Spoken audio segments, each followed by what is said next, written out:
천하의 분량이라는 말이 있습니다. 빌레는 원래한 사람도 말하기를 가장 행복한 사람은 가장 많이 소유한 사람이 아니라 가장 많이 감사한 사람이라는 말을 했습니다. 감사 없는 사람은 그 마음이 이미 지옥이고 또 감사 없는 가정은 메마른 광야 같습니다. 아무리 작은 것이라도 감사하는 마음이 있다면 그는 이미 풍족한 삶을 살고 있는 것입니다. 여러분, 저는 오늘 감사에 대해서 설교하려고 합니다. 그리고 앞으로 감사에 대해서 좀 꾸준하게 좀 설교를 필요하다는 생각을 가졌습니다. 전부터 그런 습관을 갖고 있었는데 부활 절기가 끝나고 나서 이걸 시작하게 되었습니다.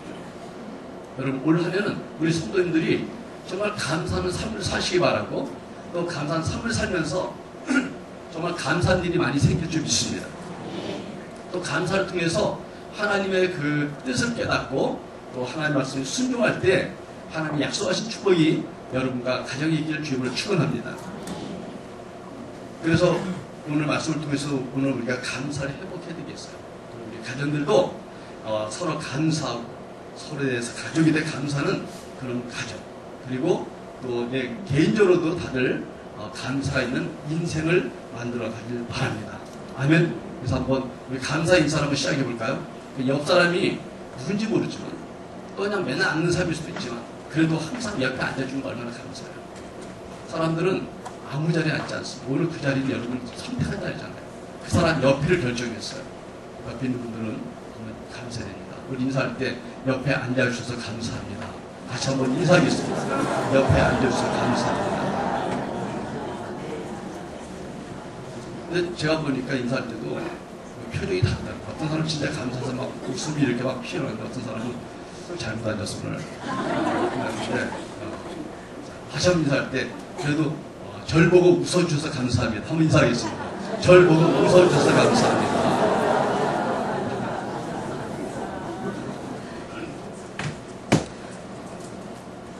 인사를 못 받은 사람이 몇 명 있는 것 같아요. 그 앞에 사람 뚝 뚫리면서 여보세요. 앞에 앉아서 감사합니다. 앞에 앉아서 감사합니다. 오늘 뚝 뚫어주세요. 지금 앞에 혼자 있는 사람이 있어갖고요. 여러분, 오늘 말씀에 범사에 감사하라. 이는 그리스도 예수 안에서 너희를 향하신 하나님의 뜻이라는 말씀을 가졌습니다. 범사에 감사한다는 말 뜻은 말 그대로 항상, 언제나, 어떤 상황에서든지 이런 뜻을 갖고 있습니다. 이 뜻은 좋을 때뿐만 아니라 안 좋을 때, 그리고 형편이 상황이 어려울 때, 또 심지어 병들었을 때, 사고가 났을 때, 심지어 더 큰 고난이 왔을 때도 감사라는 그런 말씀입니다. 그래서 범사에 감사라는 뜻은 말 그대로 범사, 항상, 언제나, 어떤 상황이라는 의미를 포함하고 있는 것입니다, 여러분. 근데 여러분, 실제로 우리 삶이 이런 감사의 삶이 가능할까요? 세상 살다 보면 우리가 느끼는 거지만 감사한 일보다는 불평스러운 일이 많고 원망스러운 일이 더 많은 것이 이 세상입니다. 하나님께서 우리에게 감사함을 요구하신다면 그럼 우리의 슬픔은 어디가 됩니까? 우리의 고난과 불평, 원망스러운 것들은 어떻게 해야 되는 것입니까? 이 말씀은 마치 우리에게 너희들은 힘들어도 힘들다며 표현하지 말고 참고 억지로 마치 그 광대 피에로처럼 억지라도 가면서라도 웃고 살아야 된다는 것처럼 말씀을 한 것처럼 보일 때가 있습니다. 여러분, 그렇게 사는 것은 아니지 않습니까? 우리가 억지로 웃는 척, 즐거운 척, 감사한 척하고 사는 것은 아닌 것 같아요. 그렇다면 하나님께서는 정말 현실적으로 가능하지 않은 이 말씀을 우리에게 요구하시는 이유는 무엇이고 이것을 우리는 어떻게 여러분 가능하게 할 수 있을까 하는 것을 우리는 오늘 말씀을 통해 알고자 하는 것입니다. 현대의 성경을 번역한 걸 보면은 범사에 감사란 말 뜻을 뭐라고 표현했냐면 어떤 처지에 있든 감사하는 마음을 잊지 말라 뜻입니다. 이 뜻은 믿음의 사람들은 어떤 처지에 있든 좋은 환경이든 나쁜 환경이든 간에 감사하는 마음을 잊지 말라. 잊지 않는 것이 하나님의 뜻이라는 뜻입니다. 힘들어도 지금 고통스럽지만 눈물이 나고 슬프지만 그런 마음 깊은 데 들어가면 그리고 하나님에 대한 감사를 잊지 않고 있고 하나님이 여기도 뜻이 있고 또 하나님이 우리에게 도와주신 길이 있고 또 이 고난을 통해서 내가 성숙할 수 있는 지혜의 문을 열 거라는 그러한 하나님에 대한 확실한 의지와 믿음을 가지고 감사함을 잊지 말라는 뜻인 것입니다. 억지로 웃으라는 게 아니에요. 가면서 하는 얘기 아닌 것입니다. 천만하고 살아는 게 아닌 것입니다. 하나님께서는 왜 이렇게 그런 감사를 강조하시고 잊지 말라고 하시는 걸까요? 그것은 여러분 다 이유가 있기 때문에. 첫째는 감사할 때 인생의 변화가 오기 때문에 그렇습니다. 인생은 마음먹기에 따라 달라지는 것입니다. 많은 사람들이 잘못된 마음가짐 때문에 후회하는 인생을 살고 있습니다. 어떤 여지사님 간증을 봤어요. 실험초부터 남편이 고조한테 술을 먹어요. 그 세월이 10년이 갔습니다. 이 여지사의 마음은 원망이 가득 찼죠. 술 먹는 남편 때문에 마음이 편한 날이 없습니다. 그런데 어느 날 주일날 담임 목사님의 설교 제목이 범사에 감사하라. 그러면 기적이 일어난다. 그러면서 감사 설교를 한 걸 들은 거예요. 그러면서 정신없이 술 먹은 게 아니고 술을 이제 많이 드시면 술 쳐들었다 이렇게 말씀하거든요. 술을 쳐드시고 그냥 홀을 보면서 자고 있는 그 남편을 보니 참 한심한, 정말 존경스럽지 않고 그걸 보는데, 아니 이런 남편에게서 내가 무슨 감사거리를 찾냐 말이야. 목사님 설교 생각하니 이 남편을 비교해보니까 아주 기가 막혀. 그래도 감사거리를 찾으려고 이렇게 생각해보니까 하나씩 떠오르는데, 정신없이 술 먹고 장 남편을 보면서 그래, 없는 것보다 낫다. 또 목사님 말씀처럼 언젠가 좋은 남편이 될 가능성이 있다고 받은다 그러니까 그 가능성을 보니까 또 감사하다. 또 이게 술에 꼭 취하지만 집은 잘 찾아오니 감사하다. 술은 좋아하지만 여자라고 또 나밖에 모르니 그것도 감사하다. 다른 남편은 주사가 심해서 솔직염도 하고 잠도 못 자게 한다는데 이 남편은 그냥 그런 것은 없으니 감사하다. 그리고 이렇게 술을 많이 먹고도 병원 한 번 안 가니 감사하다. 또 이렇게 술 먹고도 아침에 꼭 결결하지 않고 출근하는 거 보니까 감사하다. 또 토요일 날은 반드시 술을 많이 쳐드시고 오셔갖고 아주 주일날 하루 종일 잠을 자는데 대신 교회 가는 거를 방해하지 않으니까 감사하다. 아니 이런 감사를 쭉 세다 보니까 묵상이 되니까 참 어이없기도 하면서 이제 웃음이 나오는 거예요. 근데 그때 남편이 갑자기 자기가 깨서 이렇게 딱 가서 물을 찾으려고 하다 보니까 아니 자기 아내가 잠을 자다가 앉아있는데 뭐라고 중얼 혼자 시쭉 웃고 있거든요. 야, 이 여자 드디어 미쳤구나. 놀라고 당신 왜 이러냐고. 그랬더니 이 아내가 남편 뭐 그 말을 하는 거예요. 목사님 말씀을 또 당신을 보면서 평생같이 살면서 원망만 하고 위험만 했는데 당신에게 감사한 게 뭔가 내가 묵상해보니까 이런 감사가 안 됩니다. 그래서 내가 감사해서 하나님께 감사 기도하고 있었다. 이 남편이 감동을 받았던 거예요. 그래서 내가 또 이번 주부터 교회 나가도록 해볼게. 그래서 그때부터 이제 좀 신앙생활하면서 신앙생활을 해서 교회에 성도가 되고 집사 됐다는 그런 간증을 들어봤습니다. 잠언 4장 23절 말씀에 무릇 지킬 만한 것 중에 더욱 내 마음을 지켜라. 생명의 근원이 이에서 남이라는 말씀이 있습니다. 10년 동안 남편을 바꾸려 했지만 그러나 자신을 바꾸려고는 하지 않았던 것입니다. 감사할 때 인생이 변화된 줄 믿습니다. 여러분, 이 감사라는 그 분야에 눈을 뜨지 않고서는 찾아낼 수 없는 것이 감사인 것입니다. 감사는 안경을 끼고 봐야만 보이시는 게 감사인 것입니다. 불평이라는 안경을 끼면 세상이 다 불평스러운 거예요. 원망의 안경을 쓰면 다 세상이 원망스러운 거예요. 감사하기 어려운 상황인데 불구하고 불평하지 않고 그 결과를 담당히 받아들이고 억울해하지 않고 자족하는 감사는 여러분 어떻게 가능할까요? 그것은 나의 생각과 지혜를 뛰어넘는 하나님의 뜻을 믿는 믿음의 결과인 것입니다. 쉬운 건 아니에요. 결국 감사는 다른 사람에게 베푸는 것보다 자기 자신을 위한 것입니다. 감사하면 감사의 결과가 메아리처럼 자기에게로 돌아온 것이 감사인 줄 믿습니다. 여러분, 그래서 감사할 때 인생의 변화가 온다는 걸 믿으시고 오늘부터 감사하기로 마음을 작정하시기 축원합니다. 둘째로, 감사할 때 삶의 문제들이 풀어지기 때문에 그렇습니다. 삶의 문제가 풀어지는 거예요.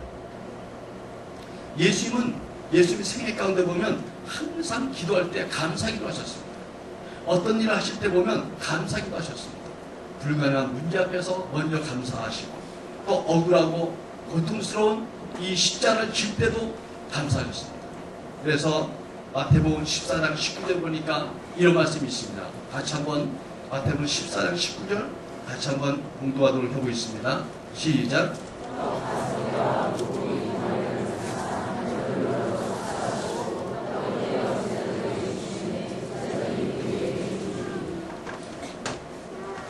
5,000명을 먹이는 큰 문제가 생긴 거죠. 그런데 가진 것은 도시락 하나밖에 없습니다. 불가능한 문제를 지금 우리 예수님이 스스로 맡으신 거예요. 이 문제를 어떻게 해결하시냐? 사람들은 방법론에 치중하고 있지만 여러분, 중요한 그거예요. 예수님께서 5,000명을 어떻게 만드셨는가? 어떻게 먹이셨는가? 이 떡을 물고기를 기도했을 때 그 순간 갑자기 확 늘어나갖고 나눠주셨는지, 아니면 나눠줄 땐 많아졌는지, 이게 생선 몇 마리를 갖다가 줄 때 생선 반쪽을 딱 쪼개서 주니까 꼬리부터 다시 나타났는지, 머리부터 나타났는지, 이게 중요한 게 아니고 여러분, 예수님은 이 기적을 통해서 우리에게 주신 메시지가 많이 있다. 근데 그 중에 하나 뭐냐면 이 어려운 문제 앞에서 5,000원 먹게 되는 문제 앞에서 이런 문제에서 어떻게 해결하실까를 보라는 거예요. 우리 사업하시는 분들도 어떤 때 연말 돼보세요. 직원들 많이 있는데 직원들 월급 주고 보너스 주려고 하면 이걸 어떻게 감당해야 되나? 자금이 딸리는데 어떻게 해야 되나? 물량을 뭔가 오더를 받아도 그 납품해야 되는데 어떤 때는 그 원자재 살림꾼이 없을 때 이걸 어떻게 공급하나? 내 가진 통장은 정말 아이 도시락만 한데 이 문제 해결할 때 여러분, 우리는 원망하고 낙심하고 실망하고 인간적인 생각을 빠질 때가 있습니다. 예수님 어떻게 하셨어요? 오늘 본문에 보니까 하늘을 우러러 축사하시고, 다른 번역을 보면 감사기도 했다는 거예요. 도시락 자그마한 거 들고 감사기도 했어요. 주님, 이 일을 해결해 줄 걸 믿고 감사합니다.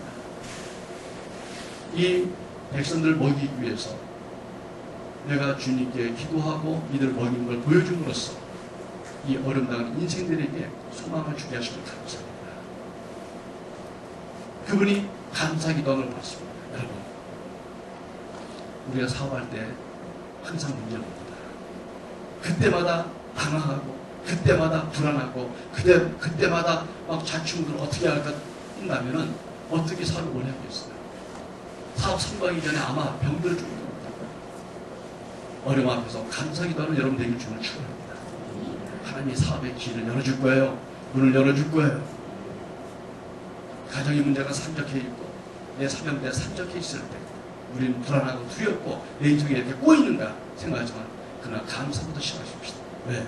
우리 인생은 주님이 아니면 안 되는 인생이기 때문에, 또 그분이 나의 하나님이시고 그분이 전능하셨다면 반드시 내 문제 해결해 줄 걸 믿기 때문에, 그걸 믿기 때문에 믿음 바라는 때 실상에 보이다는 데 증거로 말씀했으니 그걸 믿기 때문에 미리 감사하시는 것이 우리의 믿음인 줄 믿습니다.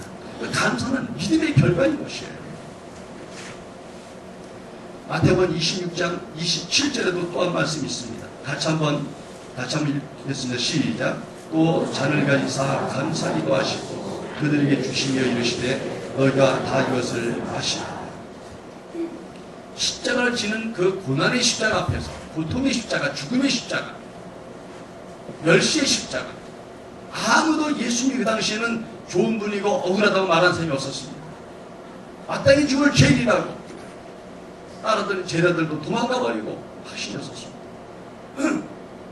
이럴 때 예수님은 그 상황에서 너희들이 나를 어떻게 그렇게 버릴 수 있느냐, 내 기적을 맛보고 병치유를 통해서 정말 다시 온전한 육체를 가진 너희들이 나에게 십자가 못 박으러 같이 여기 동조하는 것이 웬일이냐. 세상이 이렇게 억울한 일, 믿을 게 없다더니, 사람이 믿을 게 없다더니 정말 믿을 사람이 하나도 없네요. 이런 원망을 하고 누가 그분을 잘못했다고 하겠어요. 그러나 예수님은 그런 십자가 앞에서도 하나님의 뜻이라는 걸 알고 있었기 때문에 거기서 보면 마지막 만찬을 베풀면서 제자들에게 잔을 주면서 너희들이 지금 이해하지 못할지라도 이 잔을 받아 마시라. 이 잔은 너희를 위해 주는 나의 피, 나의 고통의 피, 대가의 피, 너희를 구하는 구원의 피가 될 거라 하면서 이 잔을 나눴습니다. 이 잔을 나누기 전에 보니까 감사기도 하시고,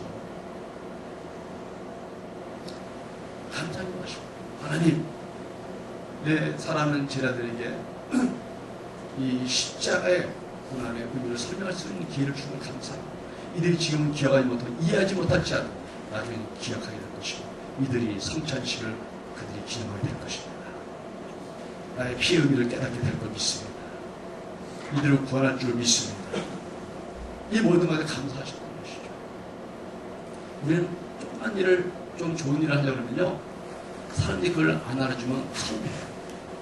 목사님 몰래 청소를 좀 했는데 목사님 안 보는 것 같아요. 그럼 목사님 올 때까지 청소합니다. 아니면 누가 올 때까지 내가 청소 보여주죠.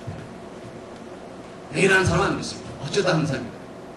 집에서 우리 남편들도 자기가 뭔가 설거지 좀 도와줬으면 생색을 내잖아요. 생색. 저도 한번 설거지 도와주면 한 2달을 생색냅니다. 왜? 2달 안에 설거지 할 일이 별로 없으니까. 그걸 버티는 거야. 해줬다. 안 하는 사람이 그런 거죠. 되게. 어쩌다 운동하는 사람들이 뭐라 그래요? 생색을 내잖아요. 아유, 어제 운동을 했더니 여기에 막 피곤해. 여기 막 힘주다 늘어나는 것 같아. 알통이 나오는 것 같아. 남자들은 운동하는 그 순간부터 우통을 벗을게요. 거울을 봅니다. 아령 한번 들고, 많이 나왔지. 생색을 내잖아요. 근데 이걸 몰라주면 서운해. 조그만 거라도 내가 잘한 게 있는데 몰라주면 서운해. 내가 뭔가 하나님께 했는데 하나님 응답하는 것 같으면 서운해. 여러분, 우리 예수님은 고난 앞에서, 억울한 앞에서도 감사를 하셨습니다. 여러분, 그래서 우리 예수님의 그 하시는 그 사역을 보고 감사기도 보면서 우리가 깨달을 게 뭐냐니까, 여러분, 우리 말에 이런 말 있잖아요. 그 뒷북친다는 얘기 있잖아요. 또 지난 다음에 그 북친다. 박자가 늦었다 이거. 지나간 다음에 나중에 하는 건 좀 때가 늦다 이거죠. 그러니까 뒷북치 말고 앞북을 쳐야 됩니다. 나중에 막 어떤 어려움이 있을 때 원망하고 낙심하고 막 다 한 다음에 하나님의 은혜로 이루어지고 나니까 그때 가서 주님 감사해요. 이렇게 뒷북치지 말라는 얘기예요. 이 마음에 약간 뜨끔하시는 분들 몇 분 계신 것 같아요. 믿음인 사람은 어떤 어려움이 있을 때 미리 감사하는 거예요. 주님, 이것도 해결할 줄 믿습니다. 주님, 여기 기가 막힌 주님의 은혜가 있을 줄 믿습니다. 내가 알지 못한 주님의 도움이 있을 줄 믿습니다.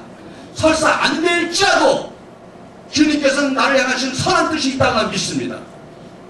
내가 실패한 인생같이 보일지라도 그러나 내가 결국 실패하지 않을 걸 믿습니다. 지금은 사람들이 이해하지 못할지라도 나중엔 내가 갖고 있는 신앙이 사람들에게 또 하나님께서 다 보여주실 줄 믿습니다. 미리 감사하는 것이 앞불을 쳐야 나중에 봐라. 내가 고난 중에 감사해서 하나님 이렇게 역사하셨다. 난 그 하나님을 높여드렸고 경배했다고 말할 수 있을 때 그것이 믿음이죠. 많은 사람들이 원망하고 불평하고 또 신앙에 타락을 하고 방황을 하고 그런 끝에 나중에 문제 해결되면 그 뒤에서 감사하고 믿음 있는 척하는 거예요. 여러분, 예수님 항상 먼저 가셨어요. 먼저 기도해요. 예전에 어떤 지사님한테 그런 재밌는 얘기 하더라고요. 지사님 아니고 약간은 죄송해요. 좀 약간 이단성 있는 교단의 그러면서 자기들은 진실하게 믿는다는 거예요. 그러면서 우리를 형식적인 믿음이라고 하면서 무슨 말 하냐면, 왜 너희들은 식사할 때 이렇게 기도하는 걸 형식을 지키냐 이거예요. 아니, 식사 전에 기도만 하면 되느냐. 먹다가도 감사 기도할 수 있고, 먹거나 너무 감사하니까 또 감사할 수 있고, 그럴 수 있다는 거예요. 자기는 자유롭게 진시함을 한다는 거예요. 형식적이 아니라. 근데 여러분, 우리는 믿음이 너무 크기 때문에 그렇습니다. 우리는 이 식사 맛있을 걸 믿고 미리 감사하는 거거든요. 할렐루야. 이게 다 피가 되고 살이 될 걸 믿기 때문에 우리는 미리 감사할 줄 믿습니다. 먹고 나서 맛있어 감사하는 것은 그건 직분이죠. 그럼 맛없으면 기도 안 하냐고요. 그래서 재밌는 얘기를 했는데, 그래서 야, 우리 미리 감사하는 거야.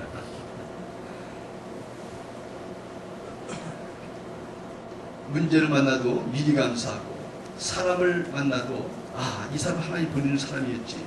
이렇게 또 나에게 힘들게 하는 사람을 만났을지라도 이걸 통해 배울 게 있겠지 하고 감사해야 됩니다. 그렇게 감사하고 협력하면 주님이 반드시 선을 이룰 줄 믿습니다. 여러분, 성공했을 때 감사하는 사람은 교만하지 않습니다. 실패했을 때 감사하는 사람은 좌절하지 않습니다.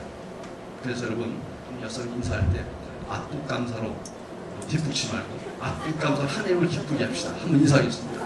앞북 감사로 하나님을 기쁘게 합시다. 앞에 사람 북두리면서 지사님 앞북 감사로 하나님을 기쁘게 하십시다.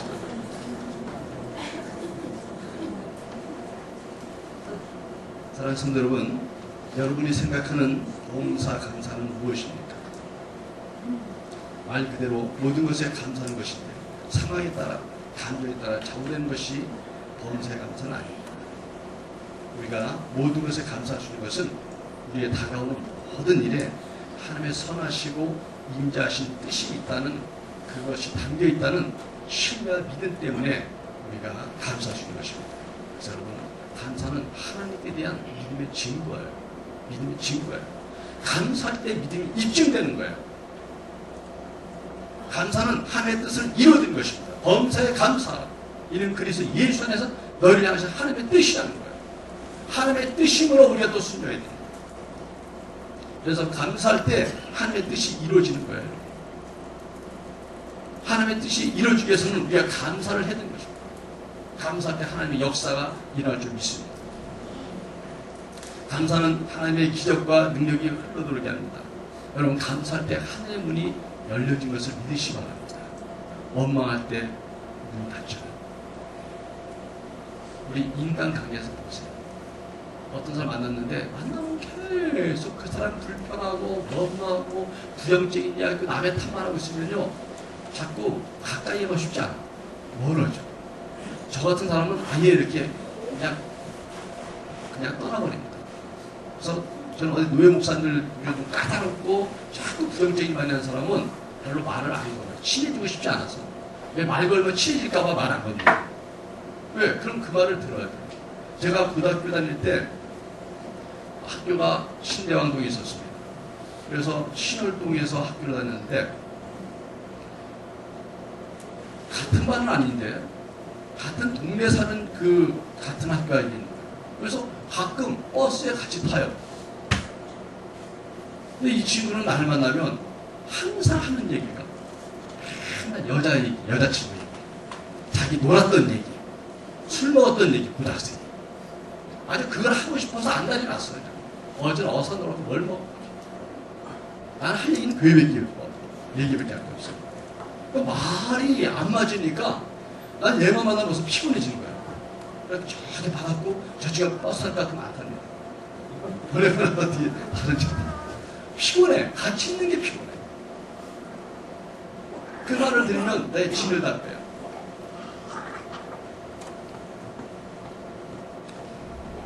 여러분, 우리의 일상이 범사의 감사로 채워지기 위해서 필요한 게 무엇인가?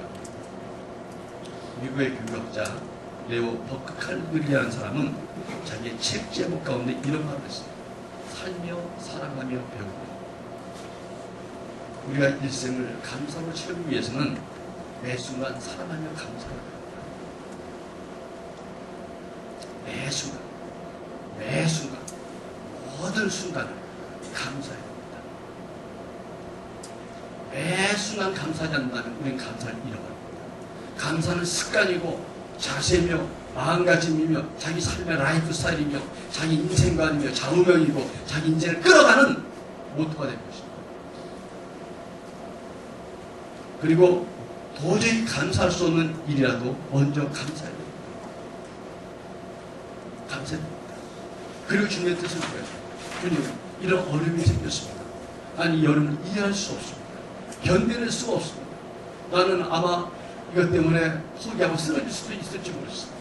그러나 주님, 이런 어려움을 허락하신 주님의 선한 뜻이라는 믿습니다.